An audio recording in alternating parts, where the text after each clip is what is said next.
چا چې د 2023 کال امریکای لاټرۍ ویزو لپاره ثبت نام کړی دی دوی ډېر زیات انتظار دی چې اخر د نتیجې به کله اعلانېږي نو انشاءالله ستاسو انتظار په ختمېدو دی ولې چې راتلونکي شپږم تاریخ څخه وروسته کولی شئ چې خپلې نتیجې چیک کړئ کوم څوک چې افغانستان کې کولی شئ چې د ماسخوتن 8:30 بجو څخه وروسته یې چیک کړئ کوم څوک چې دلته اماراتو کې هغه د ماسخوتن 8 بجو څخه وروسته چیک کولی شئ کوم څوک چې سعودي عربستان کې هغه د ماښام 9 بجو څخه وروسته کولی شئ چې خپلې نتیجې چیک کړئ د راتلونکي شپږم تاریخ څخه وروسته خو داسې نه ده چې بس صرف همدغه شپږم تاریخ دی راتلونکي ورځو کې هم چیک کولی شئ ډېر ورته تعدي مه کوئ په ارام سره او اطمینان سره خپلې نتیجې چیک کړئ نو راځم هغه طریقه درته ښایم چې په خپله به څنګه چیک کوئ دغه ویب سایټ چې کوم سکرین باندې درته ښکاري دې ته به لاړ شئ لاندې کمنټونو کې هم دا ویب سایټ پیدا کولی شئ کله مو چې دا خلاص کړه که دلته به لاندې راشئ چیک سټیټس باندې به کلیک وکړئ دلته به بیا کنټینیو باندې کلیک وکړئ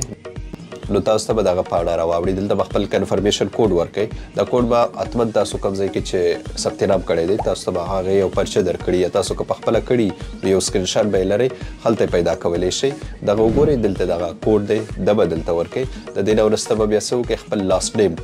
په ثبت نام کې کوم لاست نیم چې تاسو ورکړی مطلب دوهم نام دغه ځای کې پیدا کولی شئ دغه نام به ورکړئ او دلته بیا څه وکړئ د پیدایښت کال په کوم کال کې تاسو پیدا شوي هماغه کال به ورکړئ نو دغه درې واړه چې کله تاسو ورکړئ لاندې به د اتنټیکیشن کوډ ورکړئ هغې نه پس به یې څه وکړئ سبمیټ به یې کوئ کله مو چې سبمیټ کړه که چیرې تاسو ته دغه یو میسیج راغلی و نو دا په دې معنا دی چې تاسو نه انتخاب شوي خو که چیرې تاسو ته دغه یو میسیج راغلی و نو بیا مبارک شه دا په دې معنا دی چې تاسو انتخاب شوي یاستئ خو